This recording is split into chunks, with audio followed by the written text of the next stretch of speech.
We've all heard the advice: fail fast. It sure sounds good. The sooner you realize you've got a bad idea, the faster you can redeploy those resources to a better one. But in this video, I'm going to show you why clock speed isn't always the best way to think about it and what to do instead. So let's get into it. Now, I read an article recently in Forum Ventures, and they were interviewing Tektronix Innovation Director Sam Strickling. He's obviously a corporate innovation director, not an entrepreneur or a founder. So he's really making the point about larger enterprises and how they think about the innovation process differently. And some of the points he makes are really good ones. The first, probably the main best point that separates kind of the entrepreneurial environment from the corporate environment is that corporate environments are already big.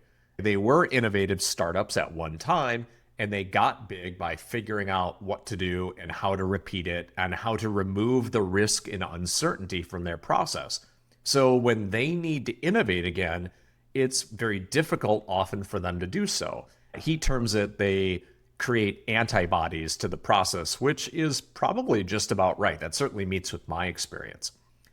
Some practical advice he works to give for corporate innovators to address that issue is to really focus more on customer problems versus products, to think about releasing funding in tranches versus all at once, and to think about different metrics for innovation than for the standard product lines. The point is that all of that advice sounds good, it all sounds true, but for anyone who's worked in corporate America in an innovation capacity, you can poke holes in any of those strategies. So if you're new to the channel, I'm Jason Voiovich, and I should know, I was a corporate CMO focused on new product development and innovation. I've launched hundreds of new products. I'm now a fractional CMO, and I help smaller clients and some larger ones with commercialization strategy. And I can tell you, I have seen this pattern repeat my entire career. And I think it stems from a misunderstanding of time, and specifically the word fast. So to illustrate my point, I'd like to use an example. And I think Zoom, the video conferencing service, is a great example of this. So a little backstory if you're not familiar. Zoom was founded in 2011, but didn't start offering service until 2013. And if you remember back then, it was not an easy service to use.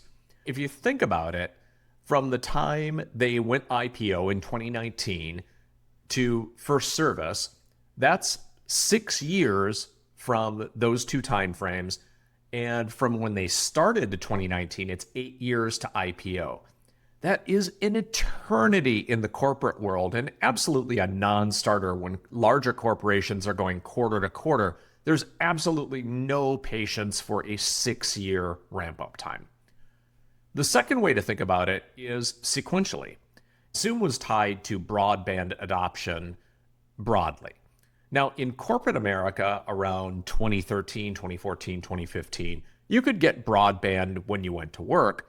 But if you remember Cyber Monday and those kind of holidays after Black Friday, the reason that they had a big shopping day on Monday is that when people would go into work and use their faster broadband instead of the kind of substandard service they had at home. Broadband didn't really come to most residential neighborhoods until much, much later. If you remember back in those days, 2012, 2013, do you remember trying to stream anything back then? That's why we all still had DVDs. So Zoom's growth was really hampered by the sequential gate of broadband adoption throughout the United States. And then finally, perceptual time. Zoom and video conferencing in general was still very much a corporate thing, and not really even a thing at that. I was in corporate roles at that time, and I can remember only a handful of video calls. Conference call meant speakerphones. What changed that? Well, obviously, the COVID pandemic. Now, if Zoom had been a part of Microsoft or Oracle or HP or Apple or one of those other big tech companies, what would have happened? Well, actually, we do know that. A lot of those companies had video conferencing options, but they couldn't survive that quarter-to-quarter grind of being able to show results to Wall Street, and they were either slow-rolled or killed along the way. They were failures, using air quotes, and they failed fast. That definition of fast becomes the problem. We need to actually define what we mean. Fast is a terrible word to describe this. In all other goal setting, we're smart. Specific, measurable, attainable, relevant, and timely. But in this case, when we talk about innovation, we are anything but smart. We're using fast. What is fast? We need to actually define precisely what we mean by fast. And there are three ways to do that. We need to think chronologically, sequentially, and perceptually. The first one is chronological. How long will it really take to change behavior? Longer than you think.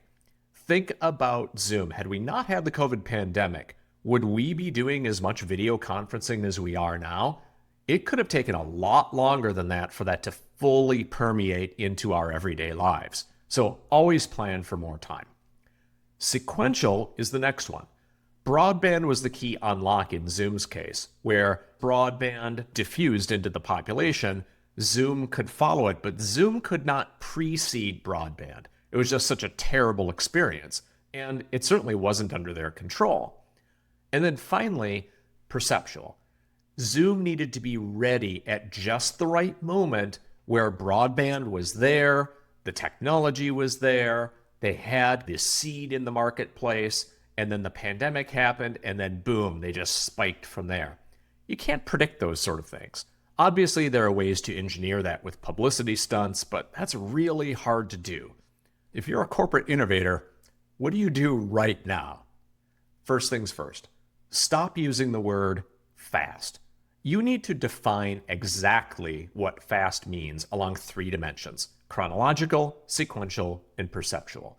The right dates and the right amount of chronological time that you're going to need to know whether this is a failure or not. What things need to happen in sequence in order to make sure that you know that the time is right for this. If Zoom were trying to determine whether it was a success or failure in the residential market before broadband had penetrated, it would be the wrong time and it would be an invalid question. And then finally, what perceptual moments will help kind of unlock potential in this innovation? What things could change? What things should we be looking for? What things do we need to be prepared for?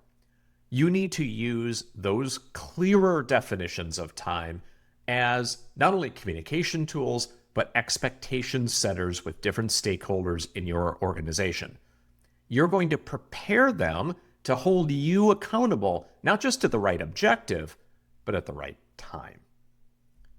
So, are you wondering how to use time to your advantage inside your organization and build consensus? Ask a question in the comments and I'll cover it in another video. Until then, see you in the next one.